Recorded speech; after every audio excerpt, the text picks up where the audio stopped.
तो आज हम ये सबसे लास्ट मॉड्यूल है BAPI 003। इसमें जो जो भी हमारा ऑर्गेनिक प्रोड्यूस होता है उसको कैसे मार्केट तक हम पहुंचाते हैं, उसका कैसे हम बेनिफिट कॉस्ट रेशियो और अदर जो भी इकोनॉमिक्स से रिलेटेड जो भी हम एनालिसिस करते हैं, तो उसके बारे में ये इस मॉड्यूल में हम लोग पढ़ेंगे। तो इसमें जो सबसे फर्स्ट थिंग है वो किसी भी एग्रीकल्चर का जो भी प्रोड्यूस होता है, या तो ऑर्गेनिक या इनऑर्गेनिक फार्मिंग जो भी है, कन्वेंशनल फार्मिंग, तो उसमें हम बेनिफिट कॉस्ट रेशियो का यूज करके पता करते हैं कि वो जो हमारा मेथड ऑफ कल्टीवेशन है उससे हमको कितना बेनिफिट हो रहा है। तो ये बेनिफिट कॉस्ट रेशियो होता है कि इसमें हम जितना भी हमारा क्रॉप का प्रोड्यूस होता है उसको माइनस करते हैं हम अपने कॉस्ट ऑफ इनपुट से, और फिर उसको डिवाइड करते हैं कॉस्ट ऑफ इनपुट से। तो इसका जो रेशियो होता है, ये अगर एक से ज्यादा होता है तो ये मान के चला जाता है कि ये जो भी हम कल्टीवेशन कर रहे हैं ये हमारा प्रॉफिटेबल है। अदरवाइज फिर अगर एक से नीचे है, मतलब कि वहां पे जो भी कॉस्ट ऑफ कल्टीवेशन है वो बहुत ज्यादा है, जिसके कारण से बेनिफिट कॉस्ट रेशियो जो है वो कम हो जाता है। तो इसके कारण जो भी बेनिफिट्स होगा वो बस इनपुट्स के कॉस्ट को ही जो है वो मेंटेन कर पाएगा। तो यहाँ पे फार्मर को कोई स्पेसिफिक बेनिफिट नहीं होगा। तो बेनिफिट कॉस्ट रेशियो का यहाँ पे कंपैरेटिव एनालिसिस है for organic farm and inorganic farm. तो इनऑर्गेनिक फार्म में चूंकि हमारा जो डिफरेंट हम इनऑर्गेनिक फर्टिलाइजर, पेस्टिसाइड या फिर जो भी हम एग्रोकेमिकल इस्तेमाल करते हैं, इसके कारण से हमारा जो है कॉस्ट ऑफ कल्टीवेशन इसका ज़्यादा होता है in comparison to organic farm, जहाँ पर हम जो है simple vermi compost, bio fertiliser, bio pesticide, इन सब का यूज़ करते हैं। और इन सब का यूज़ करके जो है हम लोग अपना जो है कॉस्ट कम कर लेते हैं। इसके कारण से जो वेरिएबल कॉस्ट है, जो कि अभी आगे हम आएंगे वेरिएबल कॉस्ट क्या है, तो ये वेरिएबल कॉस्ट जो है काफ़ी कम हो जाता है in comparison to inorganic farm, जहाँ पर जो है इसका जो है केमिकल फर्टिलाइजर, एग्रो केमिकल्स, इसके खर्चे ज़्यादा हैं, जिसके कारण से इसका कॉस्ट ऑफ कल्टीवेशन ज़्यादा होता है। Next is fixed cost. तो फिक्स्ड कॉस्ट में जो जो फिक्स्ड है वो जैसे land revenue, rental value of land, तो डिप्रिसिएशन, ये सभी दोनों के लिए सेम होंगे लगभग। तो कॉस्ट ऑफ कल्टीवेशन बेसिकली जो है हमारा ज़्यादा होगा या कम होगा, ये डिपेंड करेगा कि हमारा वेरिएबल कॉस्ट कम या ज़्यादा है। तो वेरिएबल कॉस्ट हमारे ऑर्गेनिक फार्मिंग में होता है कम। इसी कारण से जो इसका जो होता है ओवरऑल ग्रॉस रिटर्न और नेट रिटर्न जो है वो ज़्यादा होता है इन कंपैरिजन टू हमारे कन्वेंशनल फार्मिंग। अभी हम आगे बताएंगे कि कुछ समय तक, जब तक कन्वर्सन पीरियड में होता है हमारा ऑर्गेनिक फार्म, तो वो 2-3 साल तक थोड़ा बहुत यील्ड जो है वो घटता है, उसके कारण से इनकम कम हो जाती है। लेकिन फिर उसके बाद जो है वो इंक्रीज हो जाती है, लेकिन और वो एक बना रहता है। तो ये शुरू के समय में 2-3 साल तक ये घट सकता है, बट ओवरऑल अगर ऑर्गेनिक फार्मिंग की हम बात करें तो उसका बेनिफिट कॉस्ट रेशियो जो है in comparison to conventional farm हम बढ़ा सकते हैं। वही शर्त यही है कि जो भी एनपीओपी के जो भी गाइडलाइंस हैं उसको रेगुलरली हर साल फॉलो किया जाए, तो फिर हम उसको जो है इम्प्रूव कर सकते हैं अपनी जो भी हमारा बेनिफिट कॉस्ट रेशियो है उसको। कॉस्ट कंपोनेंट्स में हम अभी बता रहे थे, तो फिक्स्ड कॉस्ट में ऐसे कॉस्ट आते हैं जिसका कि वो फिक्स है, मतलब कि वो लगना ही लगना है, उसके उसमें किसी भी तरह का वेरिएशन नहीं होगा। तो ये जो है इसमें आएगा land rent, land revenue, depreciation of farm implements, interest on fixed capital. और वेरिएबल कॉस्ट होते हैं जो कि ऐसे कॉस्ट होते हैं जो कि हम जब हम फील्ड में कोई क्रॉप लगाते हैं और उसको मेंटेन करने के लिए जो खर्चे हम करते हैं, जैसे कि फील्ड में हमने सीड लगाया या फिर सीडलिंग लगाई, तो उस सीड का कुछ प्राइस होगा, उस जो भी सीडलिंग्स है उसकी प्राइस होगी, उसकी जो फील्ड प्रिपरेशन हमने की है उसके लिए हमारा कुछ प्लाइंग का चार्जेज होगा। फिर हम उसमें कुछ ऑर्गेनिक फार्मिंग है तो कुछ हम कंपोस्ट अप्लाई करेंगे तो उसके खर्चे होंगे। कन्वेंशनल फार्मिंग है तो फिर कोई इनऑर्गेनिक कोई हम फर्टिलाइजर अप्लाई करेंगे उसके खर्चे होंगे। इस तरीके से अप टू हार्वेस्टिंग तक जो भी खर्चे होंगे वो सभी वेरिएबल कॉस्ट में आएंगे। और ये वेरिएबल कॉस्ट में जो ऑर्गेनिक फार्मिंग में चूंकि ये वेरिएबल कॉस्ट कम होता है, इसके कारण से इसका बेनिफिट कॉस्ट रेशियो ज्यादा होता है, कॉस्ट ऑफ कल्टीवेशन कम होता है। लेकिन कन्वेंशनल फार्मिंग में क्योंकि एग्रीकेमिकल पे हम डिपेंडेंट होते हैं और हाइब्रिड सीड पे डिपेंडेंट होते हैं, तो वहां पे उसके खर्चे ज्यादा होते हैं, जिसके कारण से इसका कॉस्ट ऑफ कल्टीवेशन वो ज्यादा होता है और बेनिफिट कम होता है।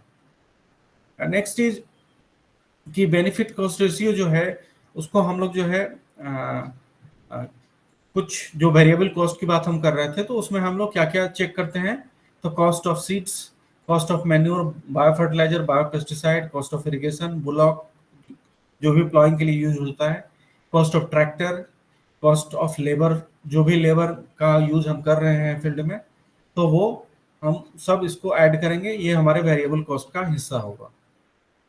अब ये हमारा कंपेरेटिव कंपैरिजन करेगा between organic farming and conventional farming का।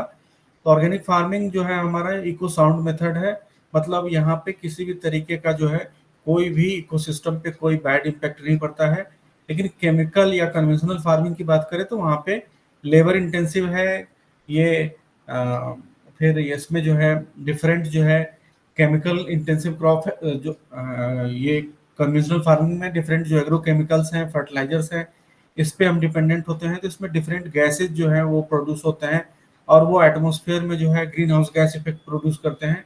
लेकिन ऑर्गेनिक फार्मिंग में इस तरह का कोई ग्रीन हाउस गैस जो है वो बहुत कम से कम प्रोड्यूस होता है। सिमिलरली प्रोडक्शन की बात करें तो यहाँ पर ऑर्गेनिक फार्मिंग में हम लोग न्यूट्रिएंट साइकिलिंग के कंसेप्ट पे जो है फार्मिंग करते हैं। इसमें हम सॉइल को अपने जो हमारा लैंड है उसको लिविंग सिस्टम कंसीडर करते हैं और इसमें जो है ऑर्गेनिक मैटर होता है, सॉइल ऑर्गेनिज्म, माइक्रो ऑर्गेनिजम्स होते हैं जो इस ऑर्गेनिक मैटर को डिकम्पोज करके हर एक टाइम पे जो है उसको जो है जो भी एसेंशियल न्यूट्रिएंट्स हैं प्लांट के लिए उसको सप्लाई करते हैं।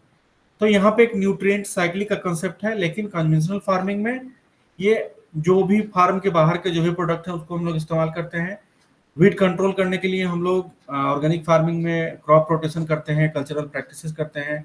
लेकिन कन्वेंशनल फार्मिंग में यहाँ पे हम हर्बिसाइड यूज करते हैं, जिसके कारण से यहाँ पे जो है कॉस्ट ऑफ कल्टीवेशन इंक्रीज हो जाता है।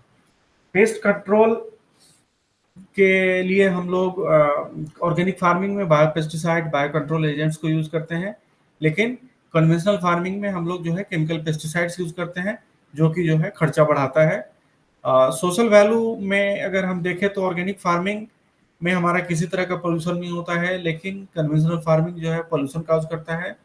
Conservation of soil health, micro and microfauna जो है ये मेन मोटो है ऑर्गेनिक फार्मिंग का। लेकिन conventional farming due to application of different chemicals and agro pesticides, वहां पर हम सॉइल माइक्रो ऑर्गेनिज्म के पॉपुलेशन को डिक्रीज कर देते हैं, वहां पर उसका जो है पॉपुलेशन डिक्रीज हो जाता है। इसके कारण से सॉइल का जो बायोलॉजिकल हेल्थ है वो काफी डिटोरिएट हो जाता है। तो ओवरऑल बात करें तो ये कन्वेंशनल फार्मिंग हमारे सॉइल के लिए ज्यादा अच्छा नहीं है। मार्केट वैल्यू की बात करें तो प्रीमियम प्राइस जो है ऑर्गेनिक फार्मिंग का जो प्रोड्यूस होता है उसका मिलता है। लेकिन कन्वेंशनल फार्मिंग का जो है वो मार्केट प्राइस जो है वो कम होता है in comparison to organic farming. तो प्रीमियम प्राइस ये ऑर्गेनिक फार्मिंग का ये 20 to 30% ज्यादा होगा इन कंपेरिजन टू जो भी कन्वेंशनल फार्मिंग का प्रोडक्ट होगा उससे। अब है कि जब हम अपने क्रॉप को कुछ समय तक ऑर्गेनिक सर्टिफिकेशन के फेज से गुजारते हैं तो उसमें शुरू का जो 2 years है for annual crops and 3 years for perennial crops, तो तब तक वो क्रॉप्स जो है ऑर्गेनिक फूड के रूप में उसको हम सेल नहीं कर सकते हैं, क्योंकि उसको सर्टिफिकेशन लेने के लिए कम से कम जो है 2 साल या 3 साल जो भी एनुअल पेरेनियल के लिए है उतना पीरियड उसको बिना किसी केमिकल पेस्टिसाइड के फार्मिंग करके उसको जो है फील्ड को सर्टिफाई करवाना होगा। तो इस पीरियड में जो प्रोडक्ट निकलेगा फील्ड से उसको हम मार्केट में नॉर्मल कन्वेंशनल जो प्रोडक्ट है उसी के रूप में सेल कर सकते हैं। तो यहाँ पे जो कन्वर्जन पीरियड है उसके बारे में कुछ इंफॉर्मेशन है कि if the farm has not expose to conventional farming since many years, the cost of production will be not be high because of favourable condition of conversion. तो जब कोई ऐसा फील्ड हो जिसमें कि हम लंबे समय तक कोई भी एग्रोकेमिकल का इस्तेमाल नहीं किए, फर्टिलाइजर का इस्तेमाल नहीं किए हैं, तो उसके कन्वर्सन में हमको जो कॉस्ट ऑफ प्रोडक्शन है वो कम लगेगा, क्योंकि उसको जो है वहां पर सॉइल में ऑर्गेनिक मैटर होगा, माइक्रो ऑर्गेनिज्म होंगे। तो यहाँ पे हमको जो एक्स्ट्रा खर्चे जो भी माइक्रो ऑर्गेनिज्म के एप्लीकेशन के लिए या मैन्योर के एप्लीकेशन के लिए डालते हैं तो वो हमको यहाँ पे कम लग सकता है। लेकिन अगर कोई हम फार्म ऐसा है जो कि तुरंत अभी कन्वेंशनल फार्मिंग में था और हम उसको चाह रहे हैं कि उसका ऑर्गेनिक सर्टिफिकेशन हो जाए, तो उसके लिए 2-3 साल का जो वक्त लगेगा, उस वक्त में उस फील्ड में चूंकि ऑर्गेनिक मैटर कम होंगे, माइक्रो ऑर्गेनिज्म कम होंगे, तो वहां पे आपको न्यूट्रिएंट मैनेजमेंट, पेस्ट मैनेजमेंट सब कुछ करने में वहां पे जो है जो उसके खर्चे हैं वो शुरू में ज्यादा होते हैं। तो ये 2-3 साल तक जो है वहां पर जो है ये बेनिफिट कॉस्ट रेशियो जो है वो कम हो जाता है। However, in case of conventional farming, there will be decline in yield during the first year of conversion. तो अगर हम कन्वर्जन पीरियड में हैं तो शुरू का जो 1 साल होता है, यहाँ तो लिख रहा है 1 साल, बट ओवर आगे हम जाएंगे, अभी आगे तो देखेंगे कि 2-3 साल तक जो है प्रोडक्शन हमारा कम होगा और वहां पे हमको जो है बेनिफिट कम होगा, क्योंकि शुरू में चूंकि हमने कन्वेंशनल से शिफ्ट किया है, तो कन्वेंशनल फार्मिंग में हम पेस्टिसाइड और फर्टिलाइजर पे डिपेंडेंट थे, तो वहां पे प्रोडक्शन हो रहा था। लेकिन अगर हम इसको जो है ऑर्गेनिक फेज पे लेके आते हैं तो ये शार्पली डिक्रीज होगा। It will steadily increases in the subsequent crop cycles. धीरे धीरे जैसे समय गुजरता है तो 3 साल के बाद चौथे साल से जो है बेनिफिट जो है इसके आने शुरू हो जाते हैं। Accordingly there is a deficit in net income under organic farming compare to conventional farming up to third year. तो 3 साल तक जो है डिफिसिट रहेगा कंपेयर, अगर हम कंपेयर करेंगे कन्वेंशनल फार्मिंग से तो।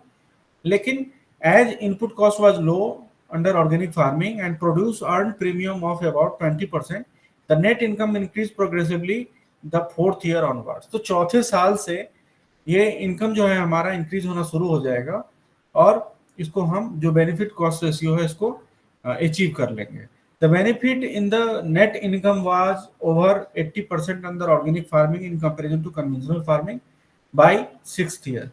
तो जो कन्वेंशनल फार्मिंग है उससे 80% ज्यादा प्रॉफिट हम पा सकते हैं ऑर्गेनिक फार्मिंग का यूज करके सिक्स्थ ईयर से।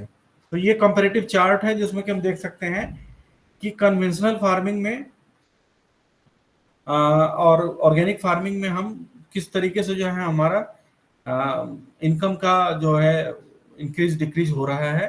तो कन्वेंशनल फार्मिंग में हम देख सकते हैं कि ये ग्रॉस इनकम 20,000 है और शुरू के जो सरप्लस जो टोटल नेट इनकम 9,000। लेकिन देख रहे हैं, हम देख सकते हैं यहाँ कि फर्स्ट ईयर में ऑर्गेनिक फार्मिंग का चूंकि ये कन्वर्जन पीरियड था, तो यील्ड जो है वो 10 क्विंटल पर हेक्टेयर से घटकर 5 क्विंटल्स पर हेक्टेयर हो जाएगा। और इसको हम इस दौरान इस प्रोडक्ट को हम ऑर्गेनिक प्रोडक्ट के रूप में सेल भी नहीं कर सकते। तो इस स्थिति में जो है फार्मर्स के ऊपर जो है दोहरी मार पड़ती है कि इनका प्रोडक्शन भी कम हो जाता है और ये जो प्रोडक्ट सेल करेंगे ये कन्वेंशनल प्रोडक्ट की तरह ही सेल किए जाएंगे। तो यहाँ पे जो है इसके कारण से शार्पली जो है डिक्रीज हो जाएगा इनके इनकम में। सिमिलरली सेकेंड ईयर में थोड़ा सा इंक्रीज होता है प्रोडक्शन में, तो शार्पली जो है वो कम लॉस होता है। थर्ड ईयर में हम देख सकते हैं कि वो एक मार्जिनल इंक्रीज होता है और उसके कारण से जो है जो लॉस ऑफ जो डिफिसिट है वो थोड़ा सा और कम हो जाता है। और फोर्थ ईयर से जो हम देख सकते हैं कि ये इतना अमाउंट में प्रोडक्शन होता है कि हम प्रॉफिटेबल हो जाते हैं ऑर्गेनिक फार्मिंग में। और अप टू सिक्स्थ ईयर हम देख सकते हैं कि ये अचीव कर लेता है कन्वेंशनल फार्मिंग के इक्वल जो है इसका प्रोडक्शन। तो फिर यहाँ पर जो है ये जो 80% तक जो है ज्यादा प्रॉफिट पा सकते हैं ऑर्गेनिक फार्मिंग में। Next is role of organic inputs in the economics of organic farming. तो ऑर्गेनिक इनपुट्स का इस्तेमाल करके जो है हम जो कॉस्ट ऑफ कल्टीवेशन है वो कम कर देते हैं। कैसे? तो इसका जो खर्चा होता है बनाने का या फिर जो भी हम इसको बनाते हैं, तो इसमें हम लोग जो भी फार्म के जो भी हमारे वेस्ट प्रोडक्ट हैं उसी से हम बनाते हैं। तो यहाँ पे हमको कोई बाहर से कोई एक्सटर्नल इनपुट पेस्टिसाइड इसकी जरूरत नहीं पड़ती है। तो इससे हमारा जो है जो पेस्टिसाइड और फर्टिलाइजर का जो एक्सपेंडिचर है वो जरूर कम हो जाता है। और इसके यूज करने से हमारा एग्रो इकोसिस्टम जो है वो साउंड बना रहता है। हम इसमें न्यूट्रिएंट की cycles, biological nitrogen fixation, paste predator relationship, इसको स्टैब्लिश करने में यह काफी हेल्पफुल है। इसके कारण से जो है सॉइल का, वाटर का, एनर्जी का, बायोलॉजिकल रिसोर्सेज, इन सभी का जो है प्रॉपर मैनेजमेंट एंड कंजर्वेशन होता है। तो ओवरऑल ऑर्गेनिक इनपुट्स का एक मेजर रोल है for in the economics of organic farming. Adoption of organic farming by the farmer, तो कुछ कॉन्स्ट्रेंट्स हैं जो कि फार्मर ऑर्गेनिक फार्मिंग को अप्लाई नहीं करना चाहते हैं, उनके कुछ रीजन है। पहला है कि unaware of the principle of the organic farming, तो उनको पता ही नहीं है कि कैसे हम ऑर्गेनिक फार्मिंग कर सकते हैं, ऑर्गेनिक फार्मिंग के प्रिंसिपल क्या है। Next is aware of the norms to be followed for the maintenance of organic farm. क्या क्या नॉर्म्स फॉलो किए जाने हैं, उनको एनपीओपी एनएसओपी के गाइडलाइंस नहीं पता है। Limited knowledge of safe composting and vermi composting, उनको बहुत कम पता है कि किस तरीके से कंपोस्टिंग या वर्मी कंपोस्टिंग हम कर सकते हैं। Limited knowledge about various preparations for control of paste and disease, तो उनको अच्छे से नहीं पता है कि किस तरीके से हम बायो कंट्रोल एजेंट्स को यूज कर सकते हैं, नेचुरल एनिमीज को यूज कर सकते हैं, पैरासिटॉइड को यूज कर सकते हैं, ये सभी उनको नहीं पता है। किस तरीके से वो ट्रैप्स को यूज करें, ये सभी उनको नहीं पता है। तो इन सब के कारण से जो है ऑर्गेनिक फार्मिंग जो है उसको कम अपनाया जाता है।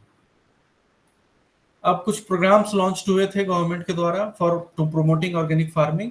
उसमें पहला प्रोग्राम लॉन्च हुआ था the national organic programme on organic production, in April 2000 में ये लॉन्च हुआ था। और हम लोग जानते हैं कि जो भी ऑर्गेनिक फार्मिंग इंडिया में होता है उसका नोडल एजेंसी अपेडा है। तो इस प्रोग्राम को भी इम्प्लीमेंट किया गया था अपेडा के द्वारा, जिसका कुछ ऑब्जेक्टिव था to promote organic farming movement in India, to create awareness about the principles of organic farming, to identify potential crops and regions, assessment of needs for development, and setting up the model organic farms in the country, to accredit inspection and certification agency, NSOP guidelines को इन्होंने बनाया, support setting up of commercial organic farms, और जो भी organic export हो सकता है उसके लिए जो फैसिलिटेशन इन्होंने प्रोवाइड किया था इस एनपीओपी प्रोग्राम्स के थ्रू। तो ओवरऑल ये एनपीओपी प्रोग्राम के कारण जो है एक फ्रेमवर्क का फॉर्मेशन हो गया जिसके कारण से इंडिया में ऑर्गेनिक फार्मिंग को एक पार्टिकुलर नॉर्म्स के द्वारा उसको किया जा सके और उसका सर्टिफिकेशन किया जा सके, और फिर फर्दर उसका जो है फार्मर जो है इकोनॉमिक बेनिफिट उसका ले सके। नेक्स्ट प्रोग्राम जो है लॉन्च हुआ था national project on organic farming, इसको अक्टूबर 2004 में लॉन्च किया गया था to promote production and market development of organic farming. तो कुछ कंपोनेंट्स हैं डिफरेंट स्कीम्स के, जिसमें बेसिकली जो है कुछ कंपोनेंट्स में कैपेसिटी फार्मर की कैपेसिटी बिल्डिंग को डेवलप करने के लिए प्रोग्राम किया गया था, जिसमें कुछ ट्रेनिंग डिमॉन्स्ट्रेशन ये सब जो है किया गया था।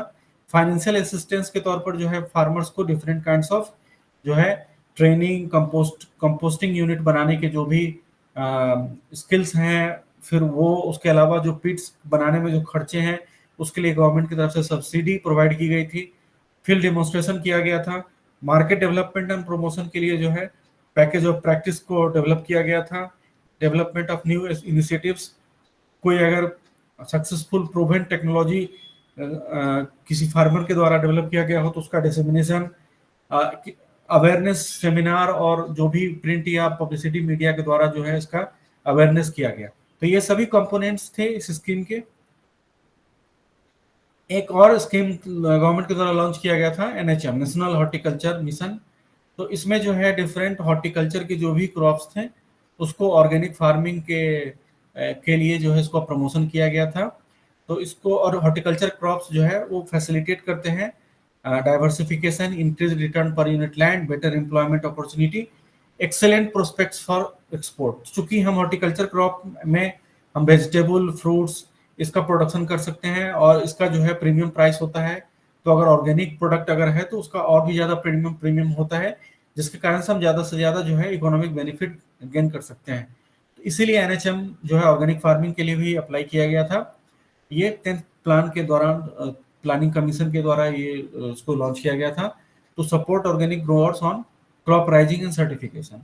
मेन ऑब्जेक्टिव इस मिशन का था to provide holistic growth of the horticulture sector, to enhance horticulture production, improve nutritional security, and income support to farmholders, to establish convergence and synergy among multiple ongoing programs for horticulture development, to promote, develop and disseminate technology।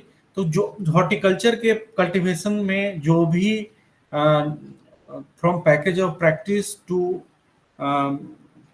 जो भी मतलब production, harvesting, processing, इन सभी से related जो भी technology information था ये NHM के द्वारा जो है उसको फॉलो करवाया गया और ऑर्गेनिक फार्मिंग में भी इसको अप्लाई करवाया गया। कुछ कंपोनेंट्स हैं जैसे कि पेरेनियल एंड नॉन पेरेनियल जो भी फ्रूट क्रॉप्स हैं, एरोमेटिक प्लांट्स हैं, तो उसको जो है वो ज़्यादा फोकस किया गया था।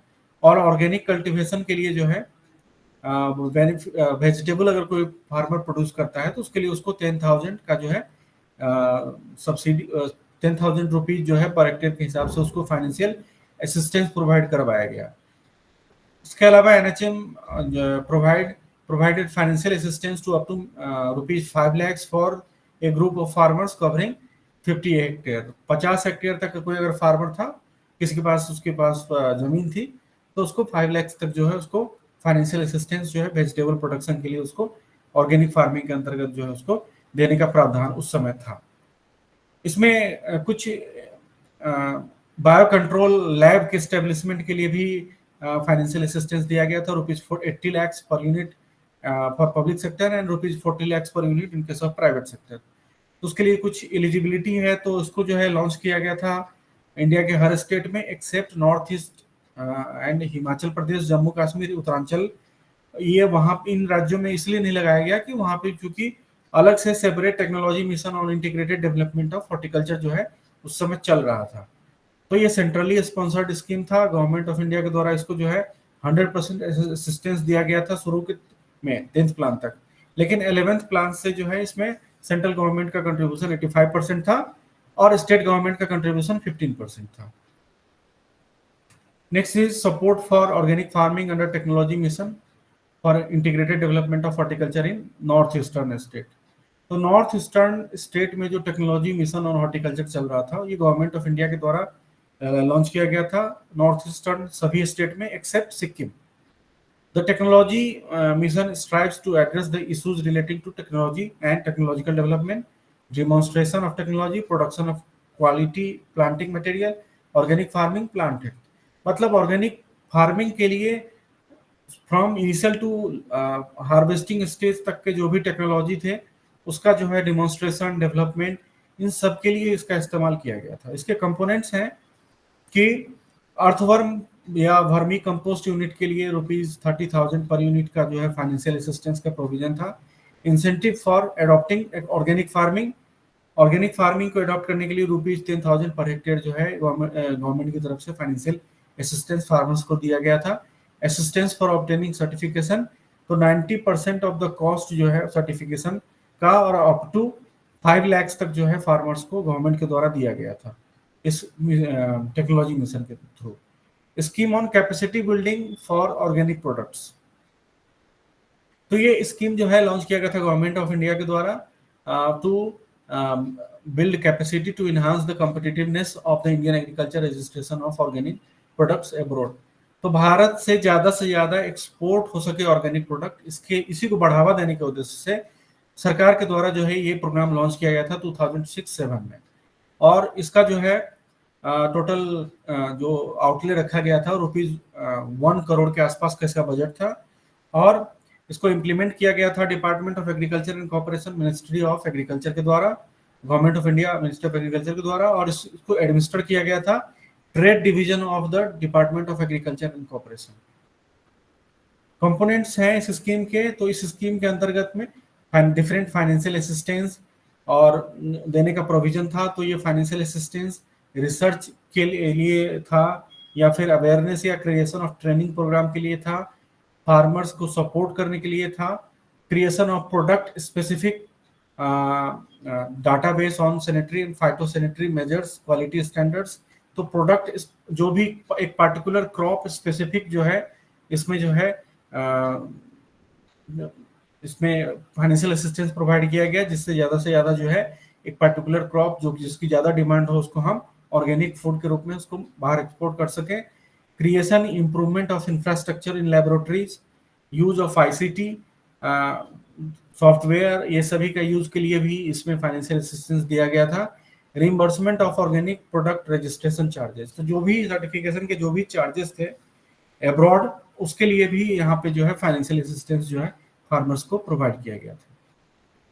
कुछ agencies under the scheme financial assistance में भी गिवन टू, तो जो भी सेंट्रल गवर्नमेंट या स्टेट गवर्नमेंट के जो भी डिपार्टमेंट्स हैं या कमोडिटी बोर्ड्स हैं या एपेक्स कोई भी बॉडी है, ट्रेड बॉडी या इंडिविजुअल इंटरप्रेन्योर्स, इन सभी को जो है फाइनेंशियल असिस्टेंस जो है दिया गया था to promote organic farming. Other financial resource की बात करें तो स्पाइस बोर्ड ऑफ इंडिया के द्वारा जो है कुछ प्रोग्राम्स लॉन्च किए गए हैं थे, जिसमें ट्रेनिंग, डेमोन्स्ट्रेशन, ऑर्गेनिक स्पाइसेस के ऑर्गेनिक कल्टीवेशन के लिए जो है किया गया था। और सिमिलर टाइप की एक्टिविटीज जो है कॉफी बोर्ड, टी बोर्ड के द्वारा भी किया गया था। और स्पाइस बोर्ड के द्वारा जो है ये जो भी ऑर्गेनिक सर्टिफिकेशन का जो भी कॉस्ट था उसका 75,000 और 50% ऑफ द कॉस्ट जो है वो गवर्न किया गया था, उसको जो है रिम्बर्स किया गया था इसके स्पाइस बोर्ड के द्वारा। और स्ट्रेंथिंग मार्केटिंग इंफ्रास्ट्रक्चर, तो इसके अलावा मार्केटिंग के जो भी इंफ्रास्ट्रक्चर है उसके डेवलपमेंट के लिए भी जो भी फंड्स थे उसका यूज किया गया था। तो इसमें जो है कंस्ट्रक्शन ऑफ रूरल गोडाउंस, चूंकि फार्मर्स जब हार्वेस्टिंग करता है तो समस्या सबसे बड़ी रहती है उसका स्टोरेज, तो उसके लिए जो है रूरल एरिया में जो है गोडाउंस का फॉर्मेशन किया गया था। और development of agriculture marketing infrastructure grading, तो जो भी मार्केट तक पहुंचाने के लिए जो भी चेन ऑफ नेटवर्क क्रिएट करने थे वो इस फाइनेंशियल हेल्प के द्वारा जो है किया गया था। Next, under national horticulture scheme the following support is given. तो नर्सरी के फॉर्मेशन के लिए दिया गया था पैसे, फाइनेंशियल असिस्टेंस। मार्केट इंफ्रास्ट्रक्चर में होलसेल मार्केट और रूरल मार्केट दोनों के लिए जो है फाइनेंशियल असिस्टेंस दिया गया था। तो जिसमें होलसेल मार्केट के लिए जो है 100 करोड़ तक जो है प्रोजेक्ट कॉस्ट जो है दिया गया था। और लोकल या रूरल मार्केट के लिए 15 लाख तक जो है उसको दिया गया था। Some state government also provide support for promotion of organic farming with the fund received from macro management scheme of the Ministry of Agriculture, Government of India। इसके अलावा कुछ स्टेट गवर्नमेंट के और भी स्कीम्स लॉन्च हुए थे।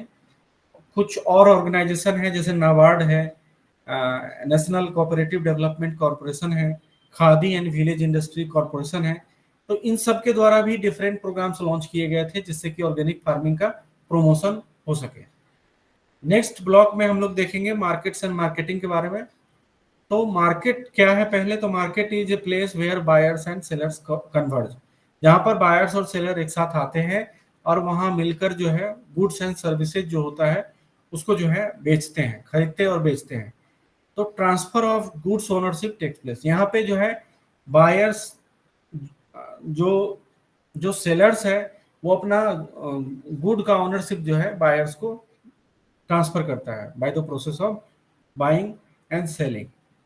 तो ये जो मार्केट होता है, तो मार्केट में कोई भी प्रोडक्ट सेल किया जा सकता है तो नहीं, मार्केट में जो है प्रोडक्ट सेल करने के लिए कुछ फैक्टर्स हैं, जैसे कि उस मार्केट में जो कंज्यूमर है उसकी नीड क्या है, उसकी डिमांड्स कैसी है, तो उसके हिसाब से जो है प्रोडक्ट अगर होगा तो उसकी जो है वैल्यू होगी, चेक कॉस्ट सेटिस्फैक्शन, अगर सब कुछ ठीक रहता है तो उसका जो है मार्केटिंग होगी, एक्सचेंज होगा बिटवीन बायर एंड सेलर, और उसके बीच बाद जो है मार्केट में रिलेशनशिप एंड नेटवर्क एस्टेब्लिश होगा।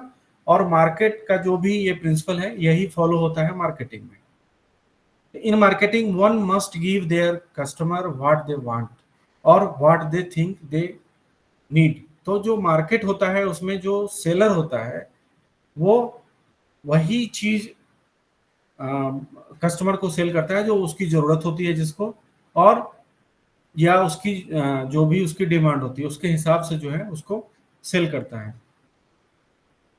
क्लासिफिकेशन ऑफ मार्केट की बात करें तो ज्योग्राफिकल एरिया के हिसाब से जो मार्केट है वो फैमिली मार्केट जो होता है वो विलेज इकोनॉमी में होता है और ये बहुत अब एक्सटिंक्ट हो चुका है।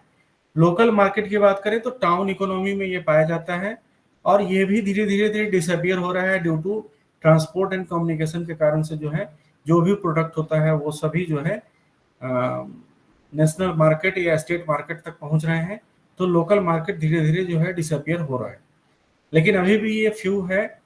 इसका डिफरेंट प्लेस पे अलग अलग नाम है, जैसे कि आसाम, उत्तर प्रदेश, वेस्ट बंगाल में इसको हाट बाजार बोलते हैं या मंडी बोलते हैं। साउथ इंडिया में इसको मंडीज या फिर सनाडीज बोलते हैं। तो ये जो मार्केट है ये अभी एग्जिस्ट कर रहा है, बट इसका जो है धीरे धीरे जो है ये भी डिसअपियर होता जा रहा है।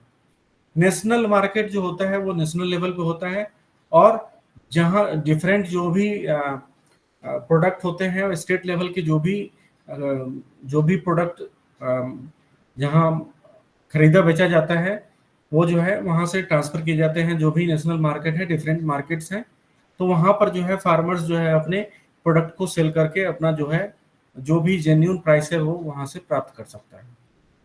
Next is urban and rural market. तो अर्बन एरिया का जो मार्केट है उसको अर्बन मार्केट बोलते हैं, और रूरल एरिया में जो मार्केट है उसको रूरल बोलते हैं। तो ये सिटीज या टाउन या फिर विलेज में हो सकते हैं, और ये जो वहाँ की लोकल ज़रूरत के हिसाब से जो कंज्यूमर होते हैं उनको ये उनकी नीड को सेटिस्फाई करता है। वर्ल्ड मार्केट और इंटरनेशनल मार्केट, ये जो है इंटरनेशनल लेवल पे मार्केटिंग जब होती है तो इसमें होता है, इसमें world market for organic produce जो है धीरे धीरे बढ़ता ही जा रहा है। It facilitates access for foreign goods, foreign currency for importers. तो चूंकि फार्मर जो है उसको प्रोड्यूस करता है ऑर्गेनिक प्रोडक्ट को ज़्यादा से ज़्यादा बेनिफिट लेने के लिए, और एक्सपोर्ट करके वो ज़्यादा से ज़्यादा जो है फॉरेन करेंसी कमा सकता है। तो इसके कारण ही ये जो है ऑर्गेनिक फार्मिंग जो है ज़्यादा पॉपुलर है। नेक्स्ट इज मार्केट का टाइप्स बेस्ड ऑन बिजनेस। तो रिटेल मार्केट या फिर नेक्स्ट इज होलसेल मार्केट। तो रिटेल मार्केट जो होता है ये डायरेक्टली सेल करता है कंज्यूमर को, जो कि बहुत थोड़े अमाउंट में सेल किया जाता है जो प्रोडक्ट। तो इसमें जो मार्केटिंग होता है ये कुछ टाइप्स हैं उसके, जैसे store retailing, non store retailing, retail organisation.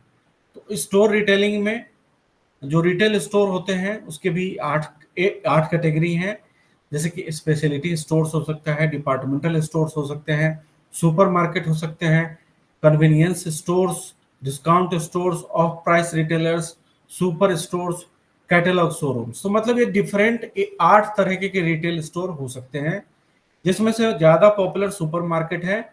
Super market के एडवांटेज हैं कि यहाँ पे ज़्यादा से ज़्यादा प्रोडक्ट को सेल किया जा सकता है, रेगुलर यहाँ पे डिमांड बनी रहती है, और यहाँ पे जो प्राइस लेवल है वो हमेशा जो है ज़्यादा होता है, जिससे कि फार्मर्स को यहाँ पर सेल करने से ज़्यादा बेनिफिट मिलता है। Access to large and growing market.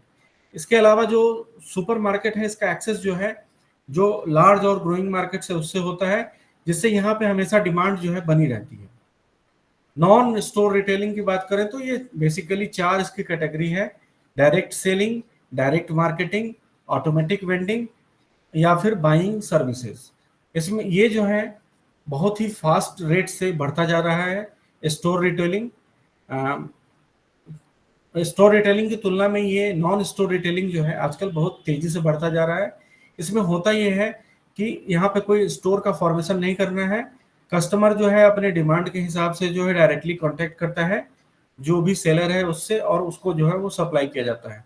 तो आजकल इंफॉर्मेशन टेक्नोलॉजी के ज़माने में डिफरेंट ऐप्स के थ्रू इसका जो है नॉन स्टोर रिटेलिंग होता है। इसका एग्जाम्पल देख सकते हैं, तो औरंगाबाद में institute of integrated rural development के द्वारा जो है कुछ ऑर्गेनिक बाजार का क्रिएट किया गया, और जहां से डायरेक्टली सेल किया गया कंज्यूमर को। इसके कुछ कुछ एडवांटेज हैं, जैसे कि यहाँ पे कंज्यूमर को डायरेक्टली सेल कर सकते हैं, पर्सनल ट्रस्ट गेन कर सकते हैं, ज़्यादा प्रॉफिट कमा सकते हैं क्योंकि यहाँ पे कोई मिडिल मैन नहीं होगा, तो प्रॉफिट हमारा बढ़ जाएगा। इंडिपेंडेंट होता है इसमें जो है हम जो भी मार्केटिंग करेंगे वो इंडिपेंडेंट होता है, परमानेंट इनकम का सोर्स यहाँ पे बना रहता है।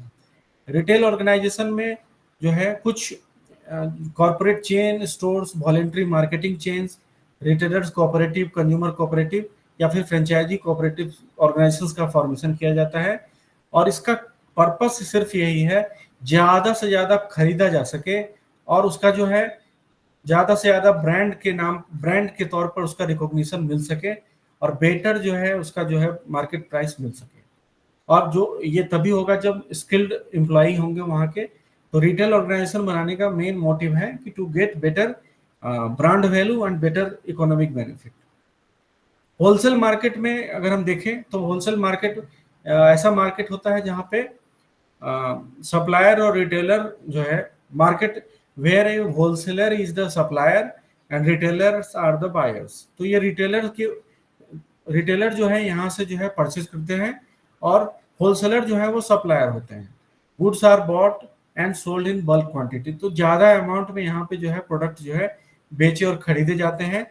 तो इसके कारण से होलसेलर्स जो है इन्वॉल्व होते हैं सेलिंग में, promoting, buying, warehousing, transportation, financial risk and market information. इन सभी एक्टिविटीज में होलसेलर जो है इन्वॉल्व होते हैं।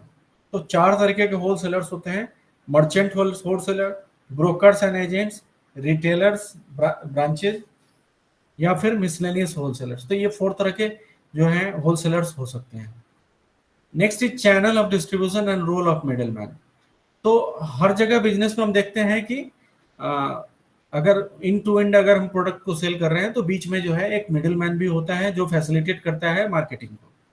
तो और इस चेन को, चैनल को हम लोग, जिसमें मार्केटिंग हो रहा है उसको हम लोग बोलते हैं मार्केटिंग चैनल। तो ये मार्केटिंग चैनल होता है a channel of distribution, sometimes called marketing channel, is a group of individuals and organization that direct the flow of product from producer to customer।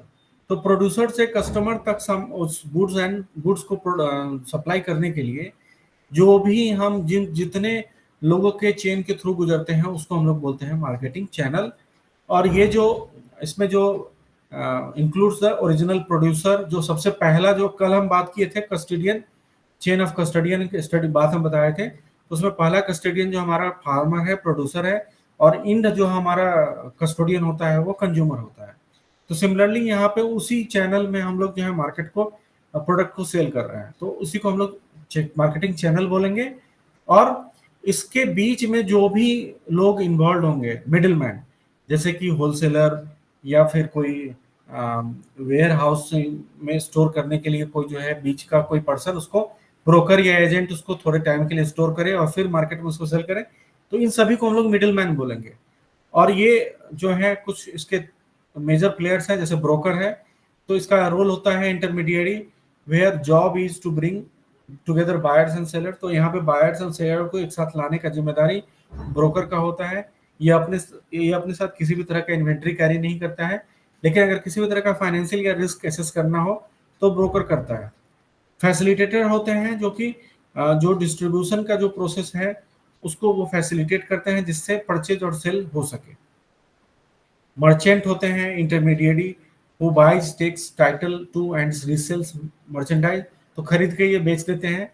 Producer होते हैं एन इंडिविजुअल और ए company that produce. तो यहाँ पे बता दीजिए duplicate marksheet का मंगाने के लिए एक वो कितनी फीस का ड्राफ्ट बनाना होगा, कहाँ बनाना होगा, मैं बोल दे रहा हूँ आप इंक्वायरी पर।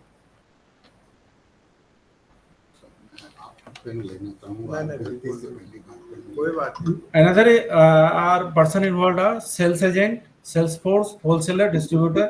तो ये सभी जो है मार्केटिंग चेन के जो है कंपोनेंट्स होते हैं। अच्छा अनिल, आज छुट्टी पर ये जा रहे हैं, क्या नाम है आपका? आपके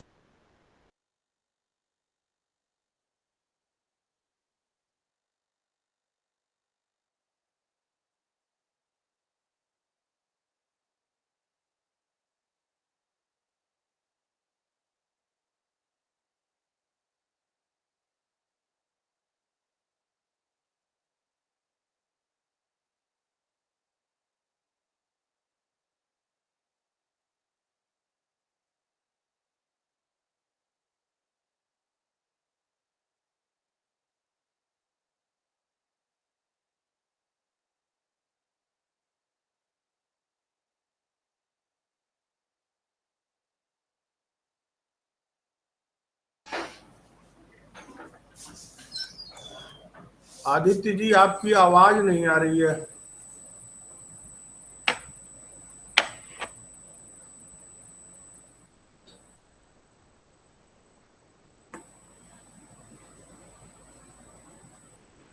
अब आ रही है सर?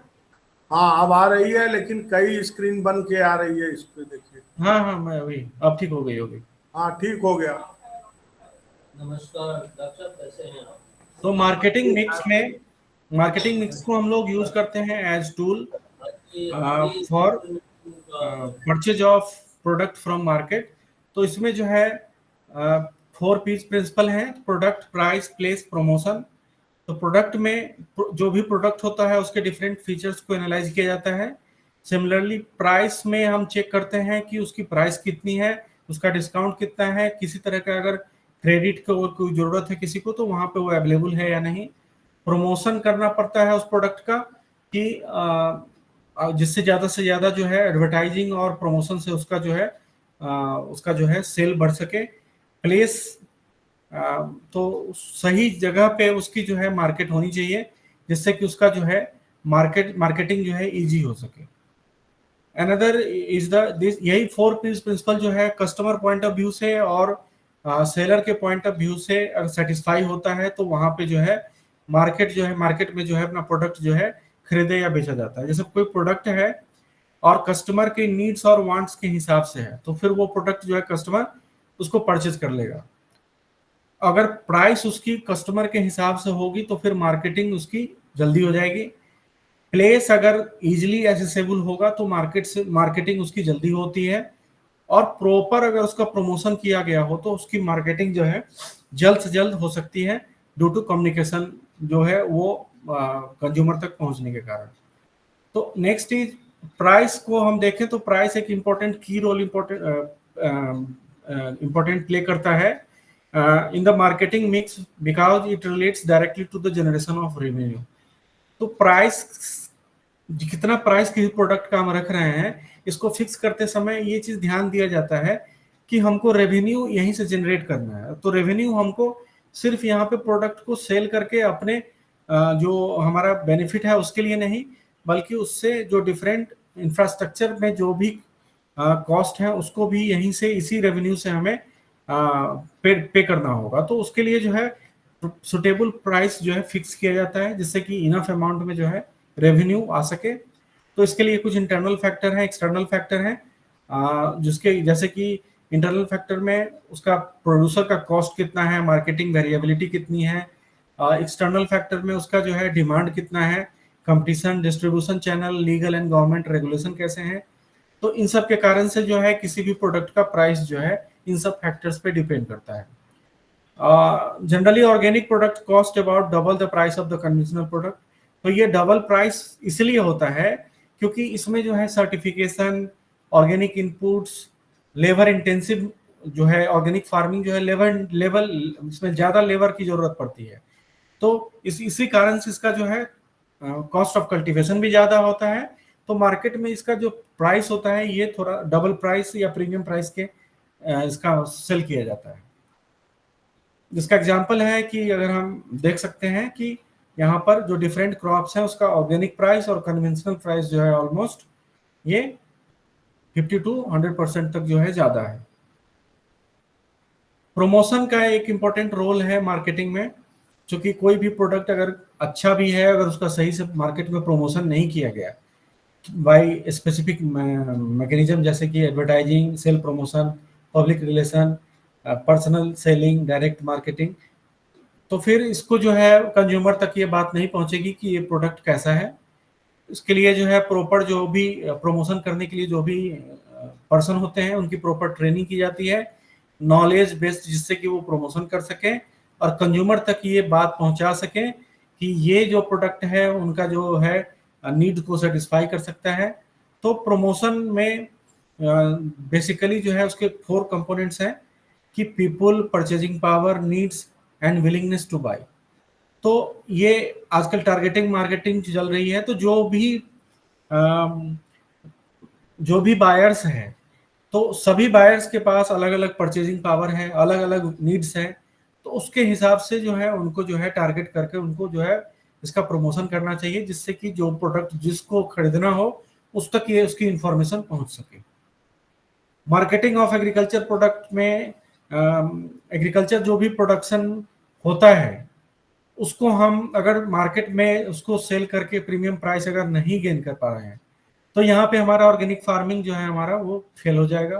क्योंकि हमारा ऑर्गेनिक फार्मिंग का मकसद ही यही है कि ज़्यादा से ज़्यादा हमको जो है इकोनॉमिक बेनिफिट जो है गेन करना है अपने एग्रीकल्चर प्रोडक्ट को सेल करके। तो इसके लिए कुछ है कि operations involve in agriculture marketing. तो in modern marketing the produce has to undergo a series of transfers और exchange from one hand to another hand. तो मतलब जो भी हमारा प्रोडक्ट होगा वो जो प्रोड्यूसर होगा उससे जो है कंज्यूमर को या तो जाएगा, या फिर प्रोड्यूसर से जो है बीच में जो मिडिल मैन खरीदेगा और मिडिल मैन जो है उसको कंज्यूमर तक सेल करेगा। तो ये एक हाथ से दूसरे हाथ तक जो है उस प्रोडक्ट का ट्रांसफर होता है। It comprises the process of concentration, equalization, dispersion of goods. तो ये 3 स्टेप्स में होता है। जैसे कि हमने फार्म में अपना एग्रीकल्चर प्रोड्यूस को जो है हार्वेस्ट किया, तो उसको जो है जमा करना पड़ता है पहले एक जगह। तो उसको जमा करें तो कोई भी कॉमन प्लेस तक हम उसको जमा करते हैं जो भी हमारा प्रोडक्ट है। इस प्रोसेस को हम लोग बोलते हैं कंसंट्रेशन।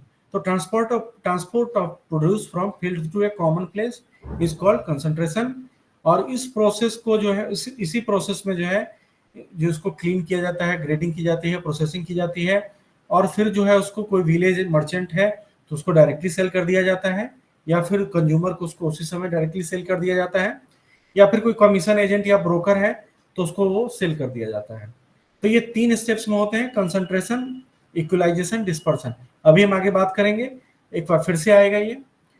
तो उसके बाद नेक्स्ट है कि कुछ लीगल एक्ट्स बनाए गए हैं जिसका यूज करके जो है फार्मर्स जो है सुटेबल प्राइस अपना ले सकता है। तो पहला लीगल एक्ट है agriculture produce grading and marketing act 1937 to ensure a fair return on farmer after taking into the consideration of the quality of his produce.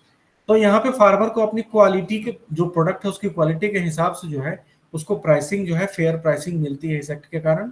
Another act is agriculture produce marketing committee act. इसके कारण से जो farmer को जो minimum support price है वो मिलती है, जिससे कि किसी भी तरह का जो है अनफेयर मीन्स ऑफ जो है वो फार्मर के साथ नहीं होता है, और फार्मर को जो भी प्राइस होती है उस प्रोडक्ट का वो इजिली मिलता है। ऑर्गेनिक मार्केट के कुछ की कैरेक्टरिस्टिक्स हैं, जैसे कि ये स्ट्रॉन्ग मार्केट ग्रोथ है, इसमें ग्रोथ बहुत ज़्यादा है। ग्रोथ इन वर्ल्ड एक्सपोर्ट्स, तो यहाँ पे एक्सपोर्ट के जो है अपॉर्चुनिटी ज़्यादा है। यहाँ पे प्रीमियम प्राइस मिलती है, कंज्यूमर का जो है सेटिस्फैक्शन होता है, और डिस्ट्रीब्यूशन चैनल जो है ऑर्गेनिक फार्मिंग का धीरे धीरे नेशनल एंड इंटरनेशनल लेवल पे जो है ग्रो करता जा रहा है। अनदर अनदर इज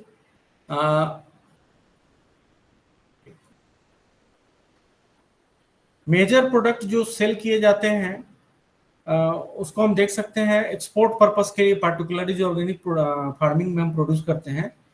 तो प्लांटेशन कमोडिटी में T, coffee, spices, non tropical fruits, vegetable या कोई वेजिटेबल्स, इन सब को जो है हम लोग प्रोड्यूस करते हैं ऑर्गेनिकली। और इसमें जो सबसे ज़्यादा जो है 30%, 33% जो fruits, vegetable, T, plantation commodity जो है वो हम मार्केट में जो है ऑर्गेनिक फार्मिंग की तरह उसको जो है सेल करते हैं, और उसका एक्सपोर्ट भी हम करते हैं। एक्सपोर्ट मार्केट की बात करें तो फिर हम इसको देख सकते हैं कि कुछ कंट्रीज है जहाँ पे इसका ज़्यादा डिमांड है, जैसे Europe, North America, Middle East, Asia, Australia. इन सभी कंट्रीज में जो है अपने डिफरेंट प्रोडक्ट को हम एक्सपोर्ट करते हैं। ऑर्गेनिक मार्केट्स इन इंडिया में ये बूम फेज पे है, अभी धीरे धीरे बढ़ रहा है। इसमें जो है डिफरेंट फार्मर्स या फिर फार्मर के groups, company, NGOs, different agency जो हैं इसमें आजकल एंगेज्ड है, और ये जो है अभी भी इंडिया में जो है अपने मैक्सिमम पोटेंशियल को अभी अचीव नहीं किया है। तो ये प्रोग्रेसिव स्टेज पे है। इसमें जो है डिस्ट्रीब्यूशन ऑफ जो भी ऑर्गेनिक प्रोडक्ट होता है वो प्रोड्यूसर से जो है कंज्यूमर तक पहुंचता है, डायरेक्टली भी पहुंच सकता है, या फिर होलसेलर, सुपरमार्केट, या फिर ओन मार्केट स्टॉल्स के थ्रू जो है कंज्यूमर्स तक ये मार्केट में पहुंचता है। कुछ लिमिटेशंस हैं ऑर्गेनिक मार्केट के इंडिया में, जैसे कि इनएडिक्वेट knowledge of the package and practice of organic production, तो कहीं सही से उनको पैकेज प्रैक्टिस का इंफॉर्मेशन नहीं मिल पाता है।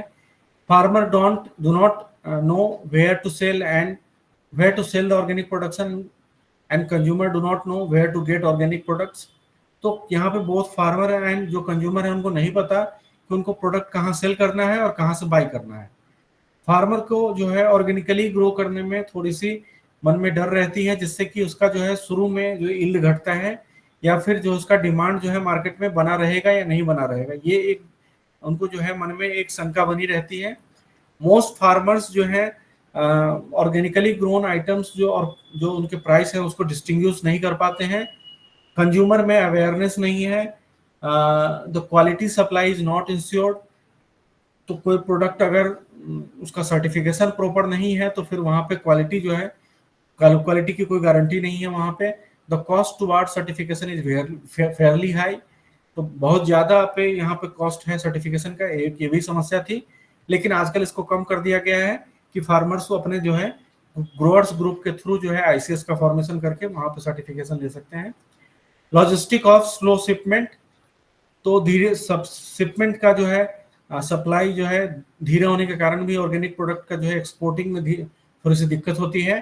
Time consumer and complicated paper work during certification, तो जो कॉम्प्लिकेटेड वर्क है, पेपर वर्क है सर्टिफिकेशन में, ये भी एक जो है कॉन्स्टेंट है।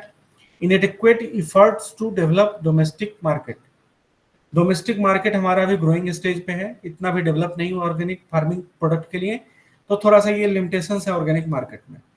तो क्या क्या स्ट्रेटजीज कर लेने चाहिए जिससे कि मार्केट हमारा इंप्रूव हो सकेगा? तो development of crop specific location और स्पेसिफिक ऑर्गेनिक पैकेज, तो एक पर्टिकुलर एरिया के लिए, एक पर्टिकुलर क्रॉप के लिए हमको जो है ऑर्गेनिक पैकेज का जो है एक फॉर्मेशन करना होगा, जिसको यूज करके फार्मर उस पर्टिकुलर एरिया में उस क्रॉप को लगा सके और उससे जो है मैक्सिमम यील्ड गेन कर सके। डेवलपमेंट ऑफ रूरल और हाट, तो मार्केट में लोकल डिमांड के लिए जो है रूरल हाट या जो भी मार्केट्स होते हैं रूरल मार्केट्स, वहाँ पे ऑर्गेनिक प्रोडक्ट को जो है प्रमोट करना चाहिए, जिससे कि फार्मर जो है अपने प्रोडक्ट की प्राइस जो है अपने लोकल मार्केट में ही पा सके।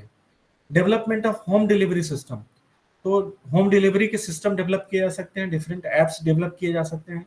Registration of consumers wanting supply of organic food, तो जो भी कंज्यूमर है उसकी लिस्ट बनाई जाए, उनका रजिस्ट्रेशन किया जाए, जिससे कि सप्लाई अगर किसी सेलर को देना पड़े तो वो वहां से उनसे कांटेक्ट करके उसको सप्लाई कर सके।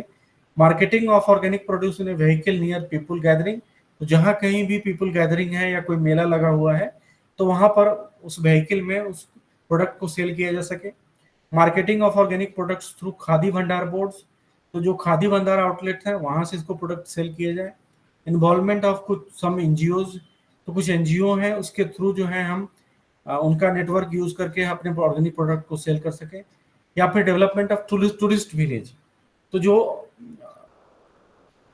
जहाँ भी टूरिस्ट आते हो उस विलेज में ऑर्गेनिक फार्मिंग वाले एरिया में हम वहाँ पे टूरिस्ट विलेज उसको घोषित कर सकते हैं, उसको बना सकते हैं, तो उससे जो है हमको बेनिफिट होगा।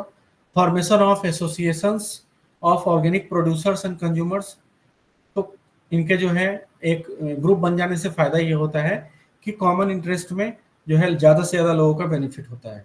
एडिक्वेट पब्लिसिटी एंड ट्रेनिंग, तो ज़्यादा से ज़्यादा पब्लिसिटी और डिमॉन्स्ट्रेशन ट्रेनिंग ये सभी कर जो है हम ऑर्गेनिक फार्मिंग को जो है जो भी नॉर्म्स हैं उसको फॉलो कर सकते हैं। बेसिक मार्केटिंग फंक्शन में हम देखते हैं, तो बेसिक मार्केट जो है उसमें concept of marketing action is assessing the demand, planning the production and organizing the selling under customer oriented marketing philosophy, तो कस्टमर के फिलोसफी के हिसाब से मार्केट में कितनी डिमांड है, उसकी कितनी प्रोडक्शन है, और उसी हिसाब से जो भी हम मार्केट में जो भी एक्टिविटीज करते हैं उसको हम लोग बोलते हैं मार्केटिंग। तो इसके लिए डिफिनेशन दिया गया था अमेरिकन मार्केटिंग एसोसिएशन के द्वारा। तो marketing is the process of planning and executing the conception, pricing, promotion and distribution of good services and ideas to create exchange with target group that satisfy customer and organisational objectives. तो basically marketing कुछ नहीं है, तो वहाँ पे target group जो हमारा consumer है उसको हम उसकी जो भी नीड्स हैं, उसकी जो भी सेटिस्फैक्शन लेवल है उसको हमको सेटिस्फाई करके अपने प्रोडक्ट को सेल करना है। तो इसके लिए कुछ इंटर रिलेशनशिप हैं, जैसे कि प्रोड्यूसर है, तो प्रोड्यूसर जो है डायरेक्टली जो है बाई कर सकता है प्रोड्यूसर से, कंज्यूमर जो है डायरेक्टली बाई कर सकता है प्रोड्यूसर से, या फिर कुछ मिडिल मैन होंगे जो कि इन्वॉल्व होंगे प्रोसेस में, जैसे कि transportation, storage, standardisation, buying, selling, financing, इन सभी प्रोसेस में वो इन्वॉल्व होंगे और फिर वो फाइनली कंज्यूमर तक उस प्रोडक्ट को सेल करेंगे। तो इस तरीके का रिलेशनशिप होता है प्रोड्यूसर, मिडिल मैन और कंज्यूमर का in a marketing chain. Classification of marketing functions, तो मार्केटिंग फंक्शंस जो है बेसिकली 3 तरीके का है। पहला concentration, second is equalisation, third is dispersion. जिसमें से कंसंट्रेशन है कि जो प्रोडक्ट हमारा फार्म से हार्वेस्ट हुआ है उस प्रोडक्ट को हम एक कॉमन एरिया तक लाकर जमा करें, तो ट्रांसपोर्ट करके एक कॉमन एरिया या मार्केट तक हम लेके आते हैं, उस प्रोसेस को हम लोग बोलते हैं कंसंट्रेशन। इसमें कुछ फंक्शंस होते हैं जैसे buying, assembling, transporting, financing, risk, storage, ये सभी प्रोसेस जो है कंसंट्रेशन में आता है। Second is equalisation. इक्वलाइजेशन में mainly relates to the carrying forward of produce goods for future distribution. तो यहाँ पर जो है फ्यूचर सेलिंग के लिए जो है यहाँ पर जो है इस प्रोडक्ट को जो है या तो सेल किया जाता है या इसको स्टोरेज किया जाता है। तो यहाँ पर जो है कुछ एक्टिविटीज होंगी जैसे स्टोरेज, ग्रेडिंग, ट्रांसपोर्टिंग। तो इसके बाद ये जो है प्रोडक्ट या तो स्टोर हो जाएंगे या फिर अपने नेक्स्ट जो भी इसको बाई करके लाया होगा होलसेलर्स तक ये पहुंच जाएंगे। Third step is dispersion. Dispersion involves the operation of wholesaling and retailing at terminal market. तो इसमें क्या क्या होगा? Selling, transporting, grading, financing, risk bearing. तो यहाँ पे जो होलसेलर्स और रिटेलर्स होंगे ये अपने प्रोडक्ट को जो मार्केट में ये कंज्यूमर को सेल करेंगे। तो यही 3 जो है मार्केटिंग फंक्शंस हैं। तो फंक्शन ऑफ एक्सचेंज की बात अगर करें तो उसको डिफाइन करते हैं as a process of passing goods into the customers hand. तो इसमें जो कस्टमर के हाथ में जो है हम उस प्रोडक्ट को जो सेल करते हैं इसी प्रोसेस को हम लोग बोलते हैं फंक्शन ऑफ एक्सचेंज। इसमें जो है 3 तरह की कैटेगरी है, सेलिंग, बाइंग एंड असेंबलिंग। जिसमें से सेलिंग जो है it involves transfer of title of goods to buyer. तो यहाँ पे जो बायर को जो है ट्रांसफर किया जाता है जो भी टाइटल है उस गुड्स का। The function of salesman is to create demand, find out buyers, giving them information of availability of goods and to satisfy them। तो यहाँ पे सेल्समैन का ये जिम्मेदारी होता है कि वो बायर्स को उसकी डिमांड के हिसाब से जो है उस प्रोडक्ट के पास लेके आए और उसको सेल करे। एलिमेंट्स ऑफ सेलिंग में हम देखेंगे तो product planning, sales research, creation of demand, ये सभी जो है determining terms of sale, customer service, ये सभी जो है एलिमेंट्स ऑफ सेलिंग है। प्रोडक्ट प्लानिंग में हम देखते हैं तो इसमें starting point to decide the precise nature of the product. तो यहाँ पे सबसे पहले वो प्रोडक्ट कैसा है ये डिसाइड किया जाता है। तो इसका 2 तरीका है, या तो फिजिकल फैक्टर से चेक करें या फिर नॉन फिजिकल फैक्टर से। जैसे फिजिकल फैक्टर में कलर, डिजाइन, फीचर इसको चेक करेंगे। नॉन फिजिकल फैक्टर में हम यूटिलिटी, वैल्यू, क्वालिटी को चेक करेंगे। उसके बाद सेल रिसर्च आता है, क्रिएशन ऑफ डिमांड आता है जिसमें कि जो एक लैटेंट डिमांड है उसको कन्वर्ट किया जाता है इफेक्टिव डिमांड में। तो इसमें जो है ये लैटेंट डिमांड को एक्टिव डिमांड में, इफेक्टिव डिमांड में हम कन्वर्ट करते हैं by use of advertisement, publicity, demonstration, exhibition, जिससे कि वो जो जिसकी जो जरूरत हो वो उसको खरीद लेता है। Determining terms of sale. A seller has generally to decide various terms and conditions like price fixation, concession, discount। तो यहाँ पे कुछ जो है टर्म्स एंड कंडीशन वो अपने प्रोडक्ट के सेल के लिए डिसाइड करता है, जैसे कि कितना हमको प्राइस रखना है, कितना डिस्काउंट देना है, कहाँ पे कितना हमको चार्जेस लेने हैं, तो ये यहाँ पे फिक्स करेगा। कस्टमर सर्विस ये आफ्टर सेल सर्विस होती है जिसमें कि कस्टमर को जो सेटिस्फाई करना होता है कि वो उस प्रोडक्ट को परचेज करके वो अपने नीड्स को फुलफिल कर सके। बाइंग एक्टिविटी है, buying is to assemble goods upon demand for resale और यूज इन प्रोडक्शन और पर्सनल कंजम्पशन। तो यहाँ पे बाइंग जो है या तो ये होलसेलर बाई करते हैं या फिर रिटेलर्स जो है रिटेलर से जो है कोई कंज्यूमर बाई करता है टू या तो उसको यूज करने के लिए या फिर होलसेलर उसको जो बाई करता है रीसेल करने के लिए। तो यहाँ पे भी डिफरेंट उसके कंसीडर किए जाते हैं, जैसे क्वालिटी कैसी है, उसकी क्वांटिटी कितनी हमें चाहिए, उसका टाइमिंग कैसा है, सोर्स ऑफ सप्लाई कैसी है, ये सभी चेक किया जाता है। और काइंड्स ऑफ बाइंग में 2 तरीके की बाइंग होती है। एक hand to mouth. Hand to mouth जो है स्मॉल क्वांटिटी में बाइंग की जाती है जिसमें जो है ये जनरली रिटेलर के द्वारा किया जाता है। और फॉरवर्ड बाइंग में रिटेलर के द्वारा किया जाता है कंज्यूमर को, और फॉरवर्ड बाइंग जो है ये होलसेलर के द्वारा होता है, ये प्रोड्यूसर से ये बाइंग होता है, स्पेकुलेटिव बाइंग, और जो मार्केट में उसका सही प्राइस मिलता है तो उसको सेल कर दिया जाता है। Assembling is a process of collecting goods and different place. तो यहाँ डिफरेंट प्लेस से जो है जो भी एग्रीकल्चर प्रोड्यूस है उसको एक जगह लाकर जमा करना जो है उसको हम लोग असेंबलिंग बोलते हैं। इसके कारण से क्या होता है तो ज्यादा से ज्यादा जो प्रोडक्ट है एक मार्केट में आता है और उसका जो है ग्रेडिंग किया जाता है। डिफरेंट डिफरेंट क्वालिटी के जो भी प्रोडक्ट है उसको अलग अलग ग्रेड में रखा जाता है। उसके कारण से एक जगह आने से इसका कॉस्ट ऑफ ट्रांसपोर्टेशन, हैंडलिंग और ये जो भी इसके जो भी प्रोसेसिंग हैंडलिंग करनी होती है वो सभी आसान हो जाती है। फिजिकल डिस्ट्रीब्यूशन में हम देखेंगे तो physical distribution is a link between production and marketing function.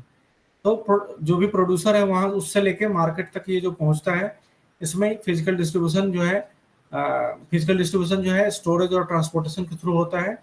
तो स्टोरेज एंड वेयर हाउसिंग में, स्टोरेज में जो है प्रोडक्ट जो भी पेरिसेबल नेचर का होता है उसको स्टोर किया जाता है, और ये परफॉर्म किया जाता है या तो मैन्युफैक्चर के द्वारा, होलसेलर के द्वारा, रिटेलर के द्वारा, या फिर कोई वेयर हाउस का कीपर है उसको स्टोर करता है। ट्रांसपोर्टेशन में ये प्रोडक्शन टू कंजम्पशन जो है, जहां से प्रोड्यूस हुआ है वहां से ये जो कंज्यूमर है वहां तक इसको जो है ट्रांसपोर्ट किया जाता है। फैसिलिटेटिंग फंक्शन में एक फंक्शन आता है स्टैंडर्डाइजेशन। तो इसमें कुछ नॉर्म्स बनाए जाते हैं जिसको की ही स्पेसिफिकली अप्लाई करके उस प्रोडक्ट को जो है मैक्सिमम जो की क्वालिटी होती है उसको अटेंड किया जाता है। तो अगर कोई भी प्रोडक्ट है उसका जो है स्टैंडर्डाइजेशन चेक करने के लिए उससे क्या होता है, तो उससे जो है कितना इफेक्टिव परफॉर्मेंस मिलने वाला है ये पता चल जाता है, या फिर इट डिटरमाइंस ग्रेड और क्लास ऑफ द प्रोडक्ट। तो जो प्रोडक्ट जो खरीदा गया है उसका वो किस क्लास का या ग्रेड का है। It helps the producer to set higher price. तो जो भी हायर ग्रेड ऑफ क्वालिटी वाला प्रोडक्ट है उसका प्राइस हायर होगा, और जो कम वाला होगा उसका कम होगा।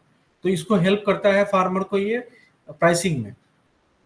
Next is grading. तो ग्रेडिंग में grading is use of standard और set of standard for sorting upgraded products into lots that are approximately identical in variety. तो मतलब डिफरेंट साइज, डिफरेंट क्वालिटी के जो प्रोडक्ट्स हैं उसको एक ग्रेड में रखने से जो है बेनिफिट होता है कि हर ग्रेड का जो प्रोडक्ट का जो प्राइस होता है वो जो है फार्मर जो है कंज्यूमर से मैक्सिमम प्राइस जो है उस प्रोडक्ट का गेन कर सकता है। फाइनेंसिंग की बात करें तो फाइनेंसिंग मार्केटिंग एक्टिविटीज में कोई कोई होलसेलर्स होते हैं, रिटेलर्स होते हैं, मैन्युफैक्चरर्स होते हैं या कंज्यूमर होते हैं जिनके पास इनफ अमाउंट में जो है पैसे नहीं होते हैं, तो वो किसी शॉर्ट टर्म, किसी कमर्शियल बैंक या कोऑपरेटिव सोसाइटी या फिर गवर्नमेंट की एजेंसी से शॉर्ट टर्म, मीडियम टर्म या लॉन्ग टर्म लोन लेकर और फिर जो है उस प्रोडक्ट को जो है परचेज करती है और फिर उसका जो है मार्केटिंग करती है। रिस्क बियरिंग एबिलिटी की बात करेंगे तो मार्केट में 3 तरह की रिस्क हो सकती है जो भी है उसमें। पहला मार्केट और इकोनॉमिक रिस्क, तो ये आता है due to competition, change of price, change in customer preference और डिमांड। या फिर नेचुरल रिस्क होगा किसी तरह का, अगर fire, flood, storm, drought, earthquake, इन सब इवेंट्स के कारण अगर किसी तरह का लॉस होता है तो ये नेचुरल रिस्क में आता है। ह्यूमन रिस्क में dishonesty of employee, carelessness of employee, loss due to sickness and accident of labour, mishandling of commodities. तो इन सब के कारण से जो ह्यूमन रिस्क होता है तो इसको जो है एसेस किया जाता है मार्केट में और इसी के हिसाब से जो है उसकी जो है मार्केटिंग की जाती है। मार्केट के इंफॉर्मेशन आजकल कलेक्ट किए जाते हैं, तो जो भी हमारा कंज्यूमर होता है उसका इंफॉर्मेशन डायरेक्टली हम लगा लेते हैं तो उसको हम लोग प्राइमरी इंफॉर्मेशन कलेक्शन बोलते हैं। और सेकेंडरी सोर्स ऑफ इंफॉर्मेशन अगर हम कलेक्ट कर सकते हैं बाय थ्रू डिफरेंट एजेंसीज के रिपोर्ट से, जैसे गवर्नमेंट, जैसे कि Bureau of Statistics, Reserve Bank of India, Doordarshan, All India Radio, इन सब से हम जो है सेकेंडरी डाटा जो है मार्केट का ऑब्टेन कर सकते हैं। तो concept of marketing information system की बात करें तो यहाँ पे इसकी जरूरत होती है 3 कारणों से। पहला है ग्लोबल मार्केटिंग। अगर किसी प्रोडक्ट को एक्सपोर्ट पर्पस के लिए हमको देना है तो वहां पर जो है हमको geographical market coverage, managers, decision makers, इन सब के बारे में अच्छे से पता होना चाहिए। बायर चॉइस, मतलब किस देश में या किस कंज्यूमर के लिए कैसी चॉइस है परचेज करने की, अगर ये पता होगा तो फिर हम ज़्यादा से ज़्यादा उस टारगेटेड उसको, उस कंज्यूमर को हम टारगेट करके उसको जो है हम ज़्यादा से ज़्यादा उस प्रोडक्ट को सेल करके वहाँ से इकोनॉमिक बेनिफिट गेन कर सकते हैं। कंपटीशन में तो जो भी डिफरेंट ब्रांड उस सेम प्रोडक्ट को जो सेल कर रहे होंगे और उनके बीच जो भी कंपटीशन है तो उसको वो एनालाइज करने के लिए कंपटीशन एक नीड होती है फॉर मार्केटिंग ऑपरेशन। तो there are 3 types of information generally used by decision makers: subjective information, secondary information, primary information।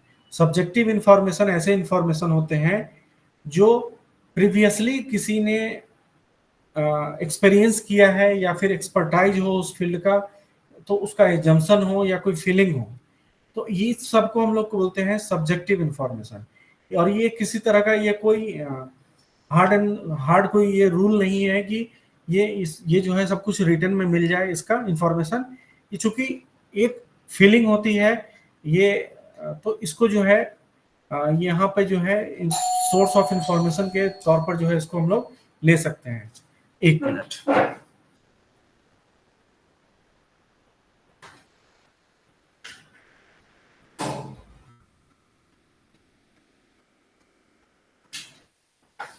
Next is secondary information. तो सेकेंडरी इंफॉर्मेशन में हम लोग जो है कलेक्ट करते हैं इसको और इंटरप्रेट करते हैं, लेकिन इसका interpreted at least once for some specific situation other than the current one.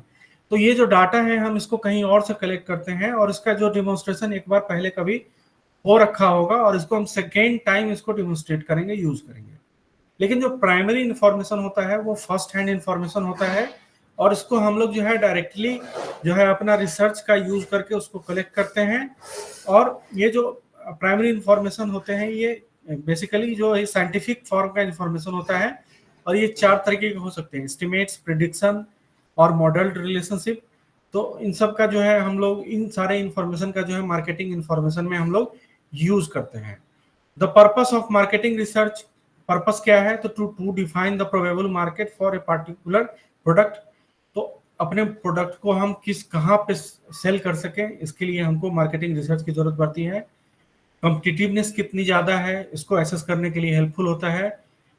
किसी भी जो to estimate potential buying power, अगर कोई भी होलसेलर है या फिर कोई भी बायर है तो उसमें कितनी पोटेंशियल है उसको एसेस करने में हेल्पफुल होता है। To indicate distribution method based suited to produce the end market, तो उसको किस तरीके से मार्केट के प्रोडक्ट को डिस्ट्रीब्यूट किया जा सके, इसके लिए रिसर्च की आवश्यकता होती है। Probable volume for future cell, इसके एसेस के लिए भी ये काफी हेल्पफुल है। टू नो कस्टमर एक्सेप्टेंस, तो क्या करके हम कस्टमर के नीड को सेटिस्फाई करें, इसके लिए मार्केटिंग रिसर्च की जो है बहुत जरूरत होती है। तो बेसिकली अगर हम देख सकें तो मार्केटिंग रिसर्च के कुछ स्टेप्स हैं, जैसे कि उसमें सबसे पहला स्टेप है कि जो प्रॉब्लम है उसको डिफाइन किया जाता है और उसका जो है रिसर्च ऑब्जेक्टिव सेट किया जाता है। फिर उसका रिसर्च प्लान डेवलप किया जाता है और फिर मार्केट से जो भी इंफॉर्मेशन उसको कलेक्ट किया जाता है उसका एनालिसिस होती है और उसके हिसाब से जो है रिपोर्ट तैयार किया जाता है और फिर जो है अपनी टारगेटेड जो भी हमारे कंज्यूमर्स हैं उसको हम मार्केट में वो प्रोडक्ट सेल करने के लिए उसका जो है प्रमोशन करते हैं।